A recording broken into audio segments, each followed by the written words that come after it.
Hi, it's Jade from Saddlebank, and today I'm here with the International Academy of Saddle Fitters, where training is in full swing for future saddle fitters. So today we're going to go behind the scenes and show you a little bit about what to expect if you want to train to become a saddle fitter.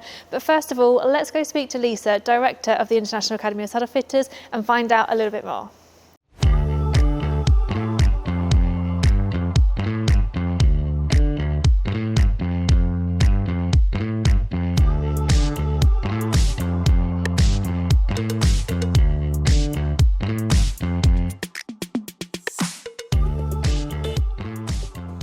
So I'm here now with Lisa from the International Academy of Saddle Fitters. So Lisa, can you start by telling us a little bit about yourself and how you got into the equestrian world? Yeah, so I started riding at a really young age. Like most people, or small girls, I was horse obsessed, but I actually came from a non-horsey background and non-horsey family. So I started riding around about 4 years old, having riding school lessons and pony parties and treks and things like that. And then, to be honest, it was purely coincidental that my dad knew somebody who had horses, and she was trying to pay her way through Sparshot College, so she offered us private lessons. She was actually on the quadrille team at the time, so she was a really, really nice rider with great horses. So we were really fortunate that we learnt with her at a very young age. So that was myself and my sister. And also my best friend was horsey. So the three of us just would find any way to become involved with any horses in the area. So we'd find them in fields and ask the owner if we could stroke them and ride them. And the stories I could tell actually would probably shock my parents, because they thought we were just petting ponies rather than riding wild horses. So we did that. And then at the age of about 12, I started working for money, as much money as I could with the horses, so mucking out, riding the naughty horses, or what we'd now call troubled horses, doing pretty much anything we could to be involved in the equestrian industry.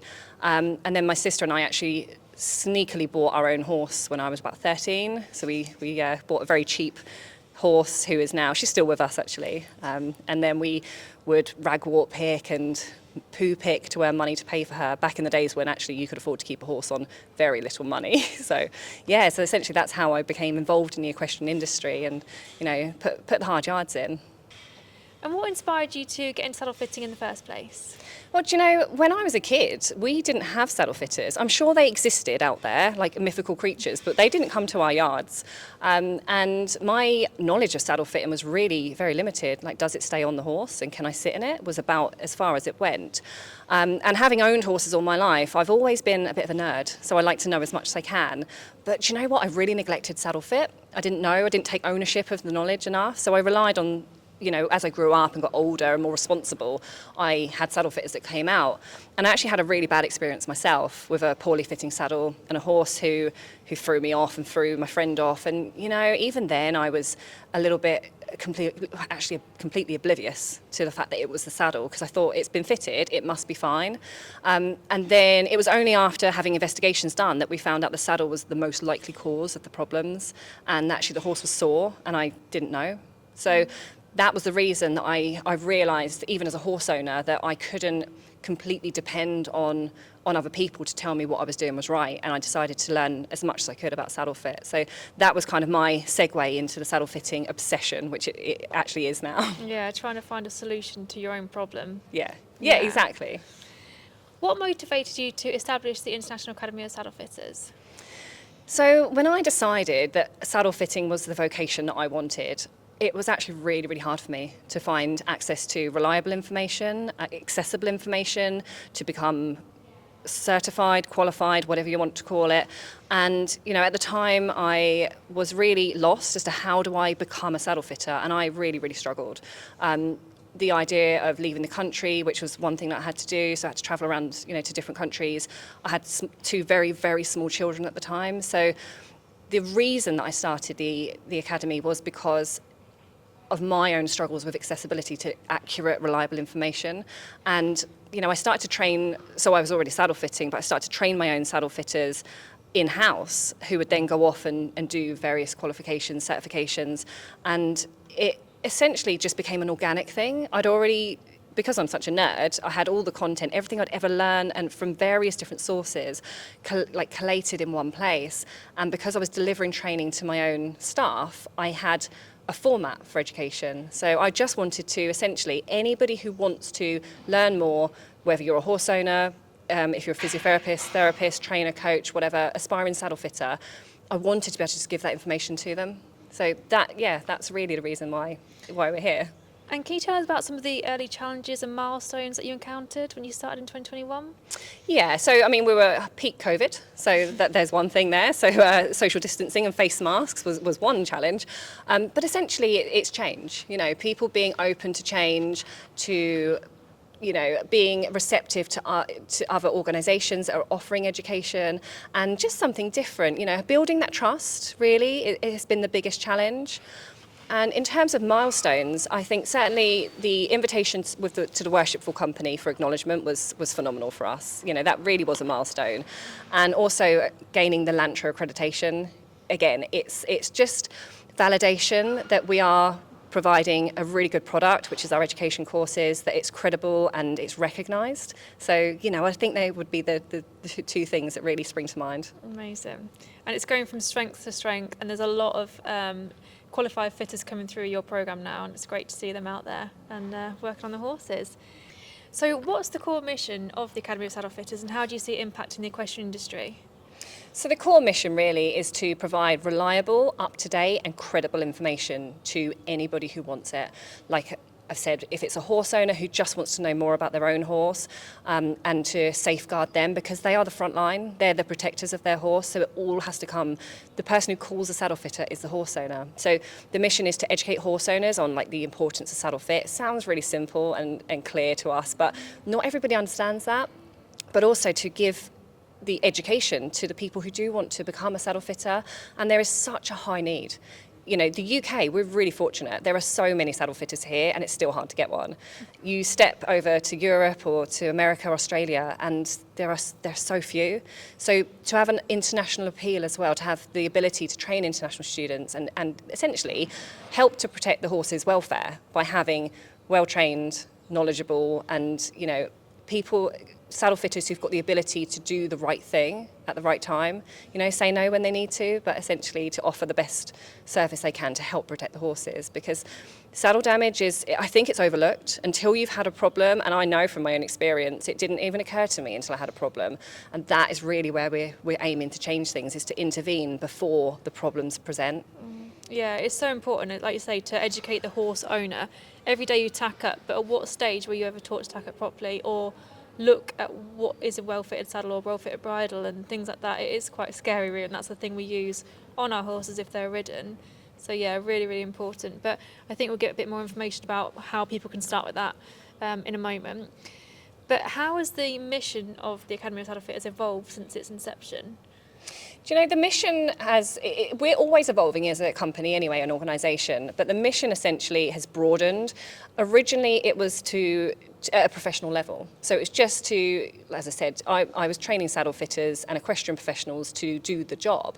But essentially now we're broadening that because we see the importance at the ground level, at the grassroots, of the people who are even happy hackers or weekend warriors who need to know this information. So essentially we're broadening our reach to say, you guys can learn as well. There's no reason you can't learn how to identify a poorly fitting saddle or to see the warning signs. I think that's the most important thing, is the ability to see the warning signs. And we were taught at sort of pony club, you've got to have 3 fingers clearance, but it's simplifying the process and the basic anatomy of the horse, the physics as well that apply to it on a really simple level, to say that it's not just about 3 fingers clearance.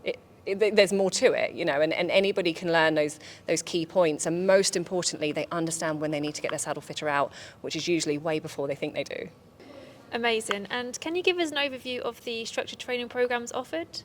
Yeah, so we offer so our training is accredited by LANTRA, so land-based training, and essentially we offer, because we are international, we have international appeal, we have students from all over the world, we offer, essentially you need to have foundation knowledge, that even, because it's saddle specific, some vets and therapists, physios don't actually have this saddle specific knowledge. So we have a fully remote course that anybody can join and just get the basic fundamental say basic information. It's actually quite complex, but in a really simple way. And then those who do decide that they want to go on and pursue this either as a career or, for themselves, they have access to a whole load of theory training. And I know, so theory for me is, even though I'm a geek, I struggle to sit in a classroom. So we deliver that all remotely. So it's paced at your own time. You can work it around your life. I'm a mum, so I know how important flexibility is. I might stay up until 12 o'clock, but it doesn't mean that I could do, 9 till 5 at college. So flexible access to training and theory, and then practical application of that. So coming in, putting their hands on horses, getting saddles on horses, and going through each of those individual aspects and adding more content and meat to the bones. And then also what we do is we test our students even after that. So they have practical exams and written exams, but also they have to show us and prove that they can apply their knowledge to the real world situations. So our structure is essentially, access foundation knowledge. The big chunk of the education comes in what we call our stage 3, which is our accredited professional course. And then we also offer more advanced training in things like saddlery repair, basic adjustments, flocking, gallop bar changes, all those things that you really, really do need to offer a solution to your customers. So talk me through the stages. So it starts at stage 1, and that is at the introductory level for horse owners to do, or? Yeah, so you can just do stage 1, which is really nice. It's only an hour, it's an online course, and it's just simple introduction, just getting people used to thinking about saddles, obvious signs of problems, and anybody can access that.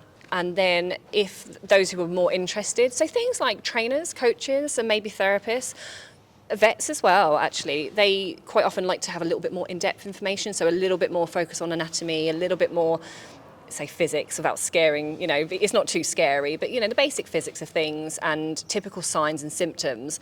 So stage 1 is essentially an introduction. Stage 2 is the pathway. So with those 2 stages completed, it essentially acts as an access course. So that's all the prerequisite learning that you would need along with your horse experience to go ahead then and dive into the really big course. Yeah. And stage 4 is the extra bits you said about the repairs and things like that. Yeah, absolutely, and that is optional. The reason is, even though it's essential that every saddle fitter knows how to flock a saddle and drop panels, there are more opportunities, especially in the UK. You can learn that elsewhere. There are other, we have people coming from lots of different areas who perhaps already have a saddlery background. So as long as they get that saddlery information, they can do the job. But we do offer that as an additional an advanced option. So, and we don't just talk about simple remedies, we always look at the implications of what your adjustment's going to do to your horse. So it may not be as simple as add a balance strap if it slips, because we have to always look at the implications and why there is an instability issue or a slipping issue. Amazing. And why is proper saddle fitting so crucial for horse and rider? Do it's, as I said, it's quite an overlooked topic sometimes, but the saddle is the interface and the main ingredient in your ridden relationship, unless you're riding bareback. Okay, but if you're riding in a saddle, that's your interface, that's your area, your communication channel between you and your horse. And as we know, our communication comes through our seat. So saddle fit is absolutely vital, and the fit for the rider is so important. And again, like saddle fit for the horse is overlooked sometimes, but for the rider, so often we hear people say, oh, as long as it fits the horse, I don't care if it fits me. You do care. And when you have a saddle that fits you, you'll realise why you care. So it's so important to enhance that relationship, but the damage it can cause when it's wrong, it is absolutely devastating for the horse and the rider. So rider pain, rider injuries, not just from being thrown from your horse if the saddle doesn't fit, but actually concussive forces, the way your spine's being positioned, the way your pelvis is being positioned, whether you can get your legs round, knees, ankles. I mean, I could go on and on, but it's such a damaging thing if it's wrong. And what are some of the signs that people should be looking for in their horse if they may have a poorly fitted saddle? So there's lots of signs that we need to consider, and it's also always worth remembering that some of these signs can also be other things, so it doesn't always mean it's the saddle. But things like the horse that doesn't want to stand at the mounting block, see this a lot, and it usually suggests that the horse doesn't like the next thing that's going to happen, which is the rider getting on, or the way it's being ridden, or something that's going on in the ridden scenario. So things like fidgeting at the mounting blocks won't let you get on. That's one of the things. I mean, there are so many. There are also things like back pain. But I would say most horse owners don't really know that their horse is in pain. And even when sometimes we show them that the horse is sore, they can't really tell themselves. But if your physio is picking up regular issues in the saddle area, that would be a warning flag. There are really severe, what I would call severe things as well, like white hairs in the saddle area, or even outside of the saddle area. Because the hair follicles, I won't get too geeky, I promise, but where the hair originates from can be under the saddle, but where the coat comes out from can be quite far away. So white hairs in the mane, around the withers area, under the stirrup bars, they're really good telltale signs. We hopefully don't get things like sores and rubs and open skin, but you do see it sometimes.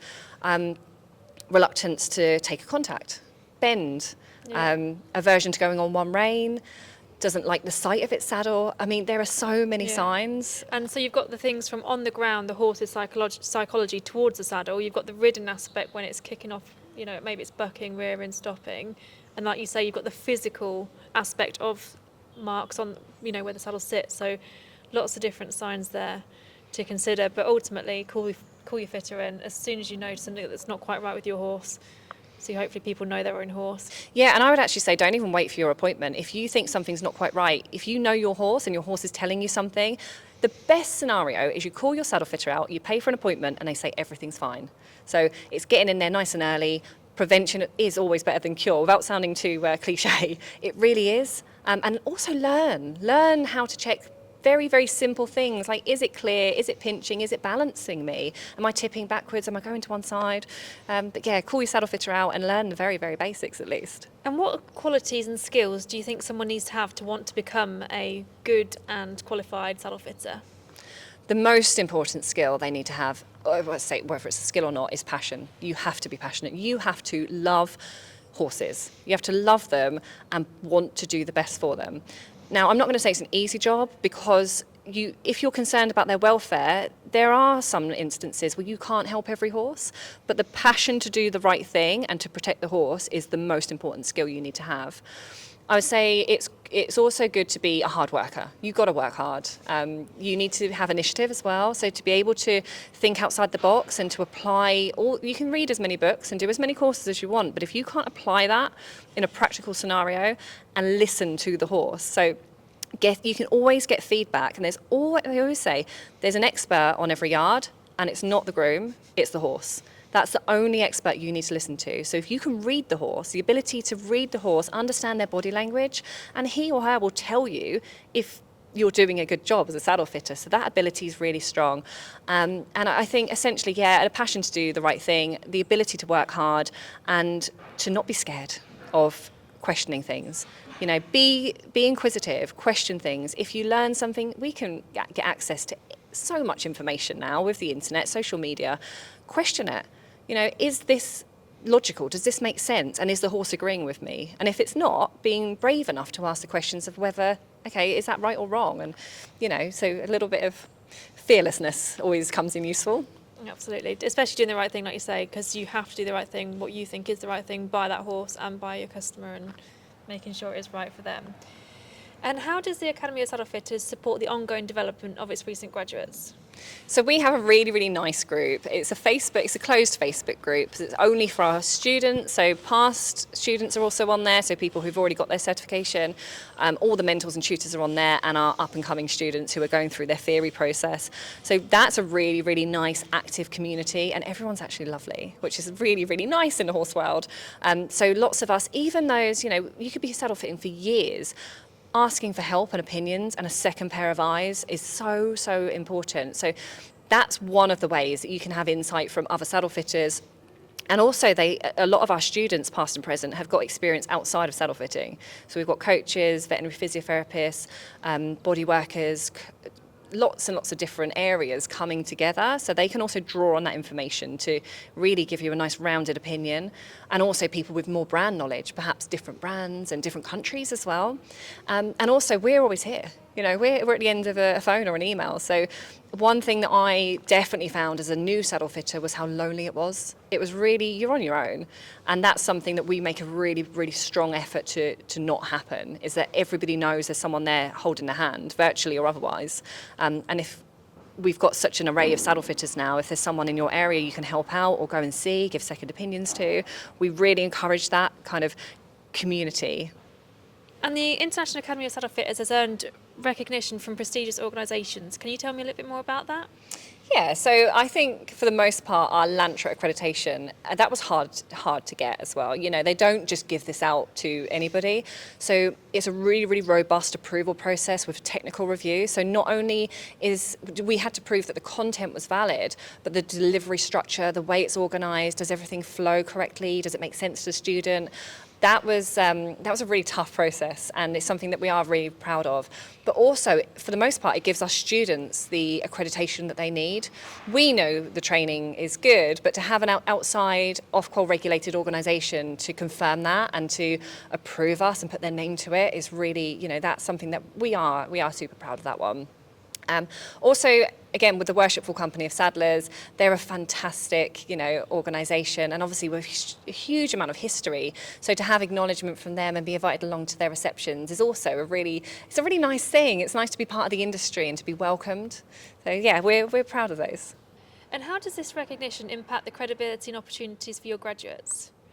So, as I said, it gives external validation. That's what it's all about, is an external company or organisation who have got very, very high standards awarding us our provision. So to have the external validation is really, really important. And like I said, for the students to know that it's credible and validated and recognised at that level is a great thing. But it also means that their opportunities are wider. So being a newer organisation, having acceptance in the industry was, you know, it can be quite a tricky thing. And actually, we're still growing, we're still new, we're still relatively small. But having that recognition essentially just gives the horse owner confidence as well that this isn't, you know, a turn up and get a certificate course. It's a very robust, highly regulated course that is delivered to a certain standard, and we have to maintain that standard or we wouldn't be accredited. Amazing. And can you share a memorable experience or story as a saddle fitter that you've had? Oh, where to start? There's been so many. Do you know, I would say there's been a few instances like this, and this is actually what makes the job worth doing. When you see the horse transform in front of your eyes, and it happens regularly. This is the beauty of the job, and I genuinely am passionate about this. You can change the horse's saddle, and even a small tweak. The saddle can fit, but actually you reposition the rider, or you just give the horse a little bit more space to move, or you stabilise it a little bit. And that transformation that can happen instantly is the most rewarding experience. That is what it's all about. And we work a lot on looking at the horse's pain receptors. So not receptors, but their expression. So looking at whether the horse is indicating they're uncomfortable. And just, I'm sure, like me and you, we've all got our aches and pains. We can still go ahead and do our job, but we don't want to exacerbate them. We want our horse to be able to work as comfortably and come up into the saddle and work, you know, the best way it can to make sure it has a long and healthy life. So when we can make those changes for the horse, and I have so many instances, I probably couldn't reel them off, of where you do that and you just see the horse in front of your eyes transform and start to work correctly. And the owners, you know, to be able to help the owners, and they go, wow, I never knew my horse could move like this. And lots of the small issues they were having, like refusing jumps, falling out of the circle, not being able to get their canter pirouette on one rein, and then they can all of a sudden do it. That, for me, is what it's all about, and making sure that they're healthy and they can keep going for the long term. And what's been the most rewarding aspect of running the International Academy of Saddle Fitters? Do you know, it's our students. We know all of them really well. We get to know them throughout the whole process, when they come along to their practical training, and then ongoing as well. It doesn't really stop. So seeing them succeed is so nice. So we had one of our saddle fitters has just won Saddle Fitter of the Year in Northern Ireland for the second year running. We've had saddle fitters nominated in the UK, and they're doing really well. We've heard from our students that it's changed their life. It's taken them from sometimes even a dark place, and they found their thing, their home in life. That is worth all the work in the world. But knowing that they're out there helping horses and doing a good job, that makes me happy. Incredible. And can you tell us a little bit about the partnership between the International Academy of Saddle Fitters and the Saddle Bank? Yeah, absolutely. So we are really passionate about making sure our students have every opportunity they can. And one of the hard things, I mean, there's lots of hard things about saddle fitting, but access to saddles is tricky. And as I said, when I became a saddle fitter, I was on my own. I had to finance the whole thing. I had to find accounts. I had to buy lots of different saddles, and I didn't really know where to start. So for our students to be able to access saddles and they can try them, the saddle that the horse is going to be ridden in, on the horse with the rider, that's what it's all about. So our partnership is for our students. It means that our students have access to saddles, various brands as well. You know, they're not tied into one brand. You have to be, in my opinion, as a good saddle fitter, independence is crucial. To be able to go and use whatever brand is going to work for that horse and rider is so important. So being able to give our students that access, and also, you know, the support and the ability to get hold of saddles, try them, send them back if they're not right, access to accessories. I mean, what more could you ask? Yeah, we do try and obviously make it as easy as possible for people. Like you say, it's not easy being a saddle fitter. You've got enough problems to deal with.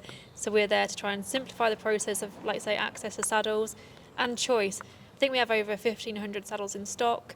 Like I say, 50 plus brands. We stock all of the main brands, gullet bars for them, everything else. And like you, we also have the support group on hand of fitters that are obviously in our network to help and support each other. So if anyone's needs a little bit of help, what would you fit on this? There's lots of people there to jump in, offer that advice, and yeah, it's really supportive. But yeah, no, it's a great partnership, and we're here to support anyone that comes through as a newly qualified fitter and needs that training support. And like I say, sometimes it's just someone hold your hand, say, have I done the right thing here? Yes, you have, or we could try that, or, you know. And that's such a valuable thing, is the second pair of eyes and other people's experiences and opinions. And as I said, you could be saddle fitting for 50 years. You won't know everything. You'll have the ones that stump you, and other people's experiences and the support that you guys can provide is so useful. And I definitely think if I'd had access to the Saddle Bank when I first started saddle fitting, I would have saved myself an awful lot of money, because the amount of money I wasted on saddles that I would never sell, were never going to be right, just weren't for my market. Well, yeah, I wish I'd found you then. It's a massive cost getting started. Like you say, at least 6 saddles per brand, per account, and even getting the accounts can be difficult if somebody else is in your area. But we can support obviously with second hand and certain brands of new saddles as well. So yeah, and we can also offer the training as well through the manufacturers and things like that. So there's a lot of support there on hand for fitters. And yeah, so we're here for that.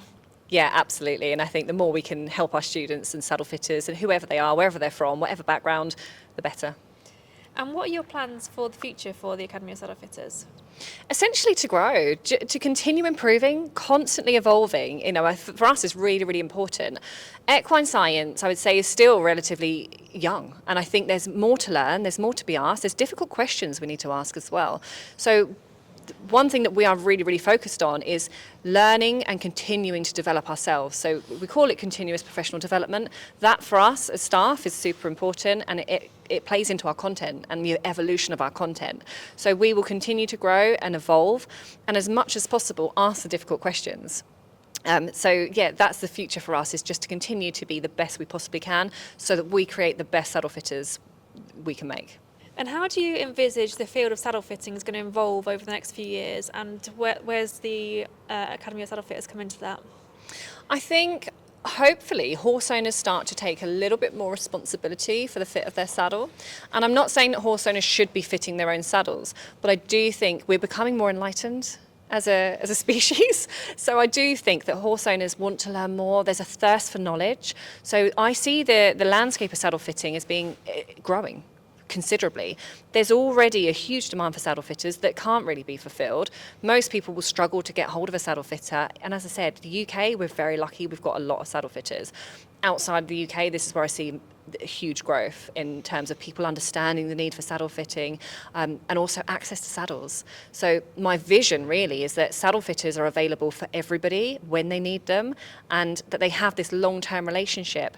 And they also start to develop more crucially into the multidisciplinary team, so they become as important as your therapist, your vet, your farrier, because saddle fit is so important. So That's my vision. Whether it happens, I'm hopeful, and I do think we're on the right path. And in terms of where we fit into that, essentially, offering the training and the support to make sure those saddle fitters are well educated, well informed, and able to do the right thing for the horse at the right time.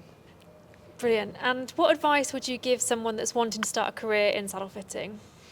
The first thing I would say is learn as much as you can about your horse first. So get to know your horse. We've got online courses. So as I said, we've got our stage 1, which is very, very affordable, gives you a little bit of insight, and you can start to look at your horse like a saddle fitter would.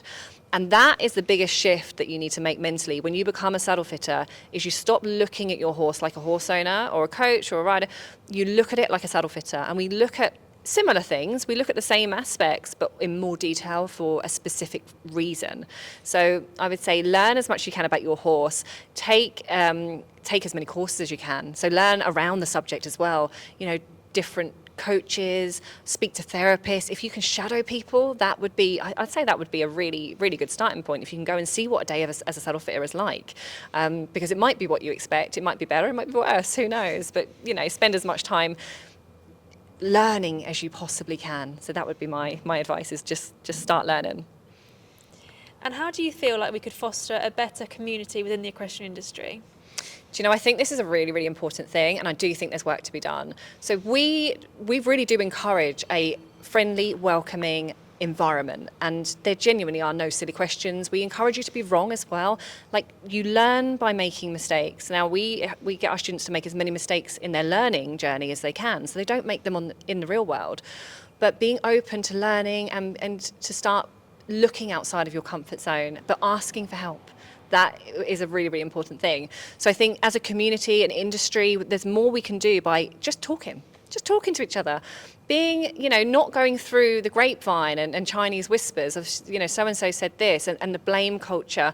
We need to be open and honest. If there's been a mistake, we need to own it. If we can learn something from somebody else who has a different opinion, a different approach, and it's for the good of the horse, we need to accept it and, consider whether it might be a better option or not. So I think as a whole, we need to embrace this growth mindset, essentially. And I think we're on a journey towards a growth mindset as people, but I think more needs to be done. And whether that's, obviously we're focused saddle fitting industry, but also the therapists, the vets, the trainers, coaches, as a whole, openness and willingness to accept others and review the options would be a really good thing. Really important, like you say. We're always learning, we're constantly learning, and we need to be a bit more accepting of each other rather than slamming each other down at the moment. There's quite a lot going on in the industry at the moment to pull each other down. So building each other up and understanding that people aren't all on the same level, and we are still learning. Like you say, encourage people to be learning still, rather than putting people down when they're new to something, or So really, really important stuff there. Yeah, and it is something you see throughout probably every industry, but we're in the horse industry, so this is where we see it. But that almost shaming people if they're not quite there, or they have a different view, or have a different opinion, or not quite as experienced. We should be nurturing. That's what it's all about. And maybe it's because of my mum, who knows? But, having that nurturing opinion of, okay, well, if I feel like I can teach you something and you're open to learn. And we've had students who have been saddle fitting for 40 plus years who've come to us and learned something, and we've learned from them. It's all about that two-way street. Not everybody knows everything. And I think, that needs to be accepted and encouraged. Lisa, it's been amazing speaking with you today. Can we go and see some of the live training? Yeah, come on, let's go. That's brilliant. So Lisa, what's going on today? So at the moment, the students are doing their static saddle fitting. So this is the part where they look at the saddle with the horse kind of stood still, although he is walking at the moment. So they look at we call it static fit. And then once they've established if a saddle fits or not, they go on and do a dynamic. So we always have to consider the horse's moving shape, but you first have to make sure it fits with the horse stood still. And what else can they expect in their training week with the International Academy of Saddle Fitters? So we do plenty of real world experience. So they see lots and lots of different types of horses, different riders, and essentially they start to use their initiative to put their theory and practical training into practice.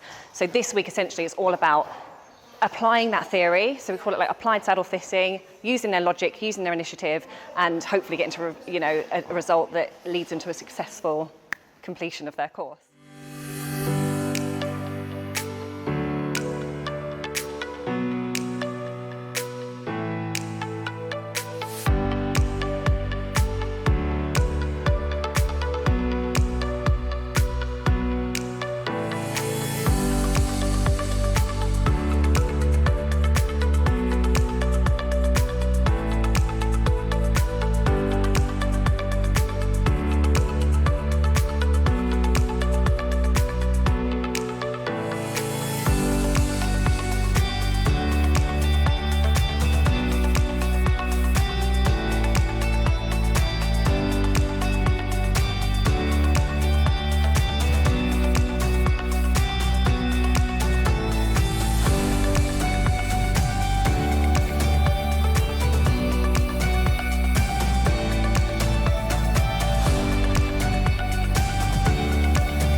what's your name? That's Megan.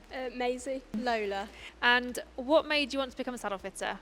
So around my area in Hampshire, there's like only a few saddle fitters. Originally I wanted to do physiotherapy, but the course was about 7 years. When I did a bit of work experience with a saddle fitter, and it really I just found it so interesting and really enjoyed it. And why did you choose the International Academy of Saddle Fitters? Other courses are a lot longer than this one, and I'd like to get into this as soon as possible. The saddle fitter I use at home trained here, and I'm really happy with her as well. So the woman who fits my horse's saddle, she trained through them. So I saw quite a lot on Facebook that she put on. And how have you found the training? I like the online work. It was laid out really well, and it was quite easy to understand. They did slow motion videos and things, so it actually really helped. Being here doing the practical side of it is I found a lot more beneficial, but I did enjoy the online stuff as well. It holds a lot of information. It sort of gives you all what you need to know in a decent amount of time. And would you recommend others to do the course? I would. 100%. Yeah, definitely. And what are your expectations for being a qualified saddle fitter? I want to start my own business probably within the next 3-ish years. I can tell it will be quite complex, working with different horses, different conformation. I'd just like to go into it as quickly as possible and sort of just get out there and help as many people as possible. So what a great day today here with the International Academy of Saddle Fitters, and if you want to find out more as a horse owner or if you're interested in a career in saddle fitting, make sure you check out their website.